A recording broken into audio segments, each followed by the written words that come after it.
ఎవరైతే గాయపడిన వారు తీవ్రంగా గాయపడిన వాళ్ళకి 50 లక్షల రూపాయలు, స్వల్పంగా గాయపడిన వాళ్ళకి 25 లక్షల రూపాయలు నిన్న అనౌన్స్ చేశారు. 24 గంటలు కాకముందే వాళ్ళందరికీ కూడా అకౌంట్స్లో క్రెడిట్ అయినాయి.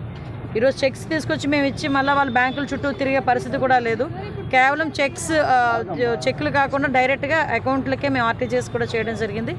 అది కూడా వాటికి సంబంధించిన కన్ఫర్మేషన్ ఫామ్స్ కూడా ఇప్పుడు తీసుకొచ్చి వాళ్ళందరికీ ఇచ్చి ఒకసారి రీచెక్ చేసుకున్నాం. మేము కూడా విషయం ఏంటంటే ఏదో ఇన్సిడెంట్ జరిగిన తర్వాత వచ్చి ఏదో రాజకీయంగా మాట్లాడే పరిస్థితి కాదు. ఈరోజు ప్రజలకి జవాబుదారీతనం ఉండాలనే కాన్సెప్ట్లోనే ఎప్పుడైతే ఇన్సిడెంట్ జరిగిందో ఇమీడియట్గా కలెక్టర్ గారు కానీ, ఎస్పీ గారు కానీ, ఆ తర్వాత నేను కానీ మేమందరం కూడా స్పాట్లోకి వెళ్ళి రాత్రి అంతా కూడా నిన్న ఈవినింగ్ వరకు కూడా అదే స్పాట్లో మేము ఉండి సహాయ చర్యలు సహాయక చర్యలు చేయడంతో పాటు వాళ్ళకి ఏదైతే కాంపన్సేషన్స్ ఉన్నాయో అవన్నీ కూడా ఇన్ టైంలో అందరికీ కూడా ఇవ్వడం జరిగింది.